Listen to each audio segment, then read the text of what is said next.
Alors, bonjour pour cette autre capsule. Je suis toujours dans l'optimisation avec vous. Alors, je suis dans le bas de la page 3. Je veux juste vous sensibiliser à quelques cas particuliers qu'on peut rencontrer en optimisation. Alors, la capsule portera sur le bas de la page 3 et la page 4. Alors, quand on fait de l'optimisation, il peut se présenter différentes formes de polygones avec différentes particularités. En fait, on observe parfois que une des droites frontières va être en pointillé. Alors, si on a une droite frontière qui est en pointillé, il faut se rappeler que les sommets qui sont sur cette droite-là, comme c'est le cas de A et de B, n'appartiennent pas à l'ensemble solution. Pour appartenir à l'ensemble solution, il faut qu'il respecte toutes les contraintes, mais comme cette contrainte-là exclut les points, ben, les points A et B ne peuvent plus être considérés. Alors, ce genre de questions-là pourrait revenir dans la partie choix multiples. On vous a identifié 1, 2, 3, 4 et 5 sommets dans la région du polygone de contrainte. J'en ai 4 qui sont vraiment des sommets et j'ai E qui est une solution à l'intérieur du polygone. Et la question, c'est parmi ces 5 points-là, combien représentent des solutions du système? Les solutions du système, on ne dit pas des solutions optimales. Donc, c'est des solutions qui respectent le système. Alors, ce n'est pas nécessairement des solutions qui sont au sommet. Alors, parmi les 5, ben, celles qui respectent, évidemment, c'est celles qui sont aux intersections des frontières en trait continu, puis celles qui sont à l'intérieur du polygone de contrainte. Parmi les 5, le sommet A et B ne peuvent pas être considérés. Donc, la réponse ici que vous auriez préalablement, sur laquelle vous avez préalablement réfléchi, aurait dû être B. 3 solutions. Alors, il faut s'attendre à avoir ce genre de questions-là à l'examen de fin d'année. Deuxième cas particulier à la page suivante, si jamais vous avez 2 sommets qui vous donnent la même valeur optimale. Hein? Lorsqu'on prend chaque sommet, avec la fonction optimiser, on calcule le revenu, le profit, le coût, peu importe. Et normalement, on va choisir le sommet qui va donner soit la valeur maximale ou la valeur minimale, tout dépendant de la question. Mais il peut arriver un moment où 2 des sommets nous donnent la même valeur maximale. Alors ici, on voit que Q et R donnent le même résultat. Mais la conclusion, c'est que si ça se présente, il faut considérer que tous les sommets sur le segment délimité par ces sommets-là offrent des solutions qui donnent aussi 3 200 $. Alors, tous les points sur la droite donnent un revenu de 3 200 $. Donc, vous pourriez être libre de prendre n'importe lequel. Par contre, attention, il faut respecter le contexte du problème.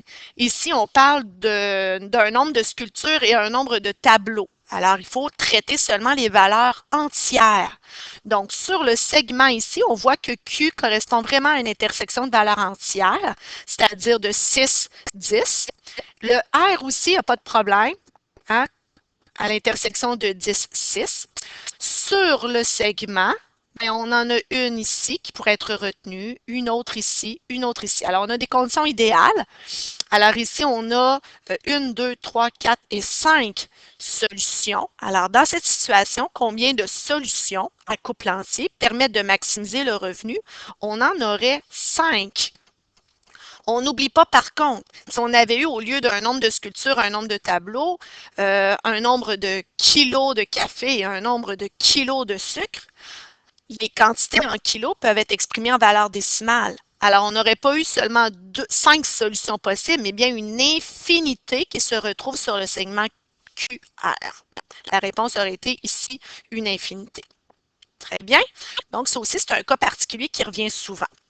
Donc, pour ce qui est de l'autre question, je peux vous donner les réponses. C'était des petites questions supplémentaires qui peuvent ressembler à celles de l'examen de fin d'année aussi.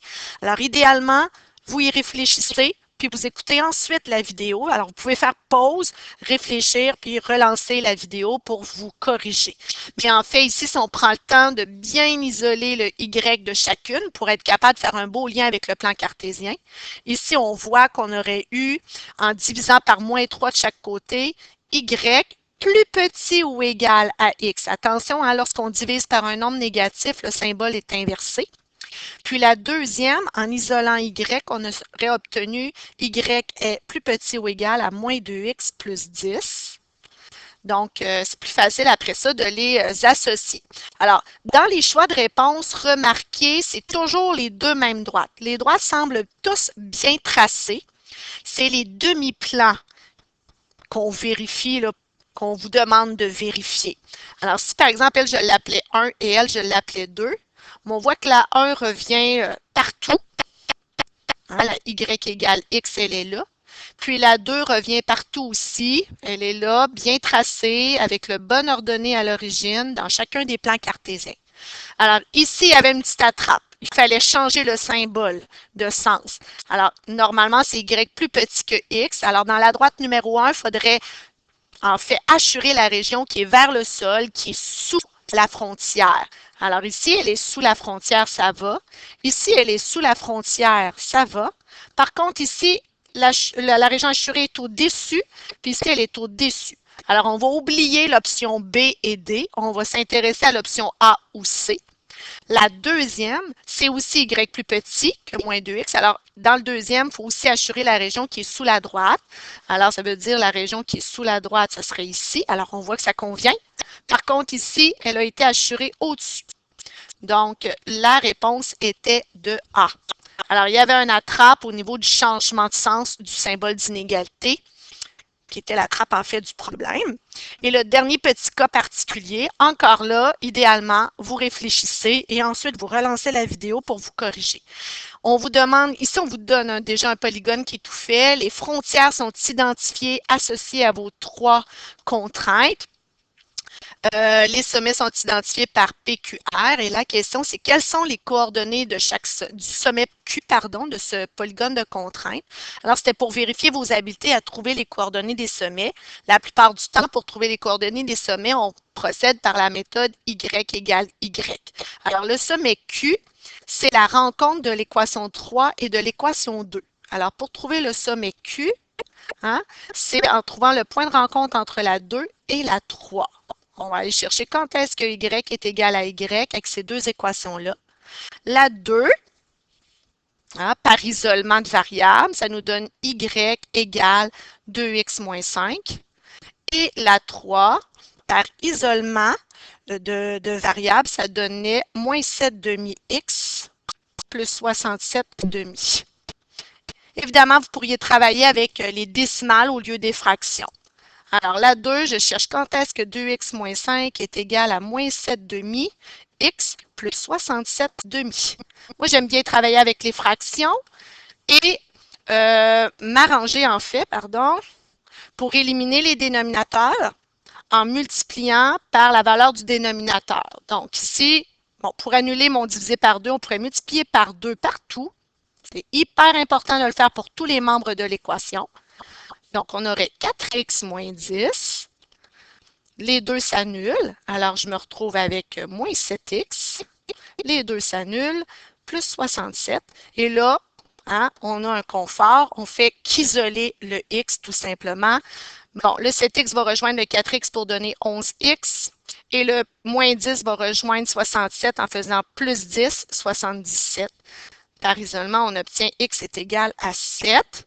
Puis si on substitue x égale 7 dans une des deux équations, par exemple ici, 2 fois 7, 14, moins 5, 9. Alors, c'est comme ça qu'on sait que le point Q correspond à la coordonnée 7, 9. Alors, c'est un petit rappel sur la technique de résolution algébrique. Alors, très bien. Alors, je vous invite à aller faire une petite lecture de la page 5. Je vous présente ensuite la capsule.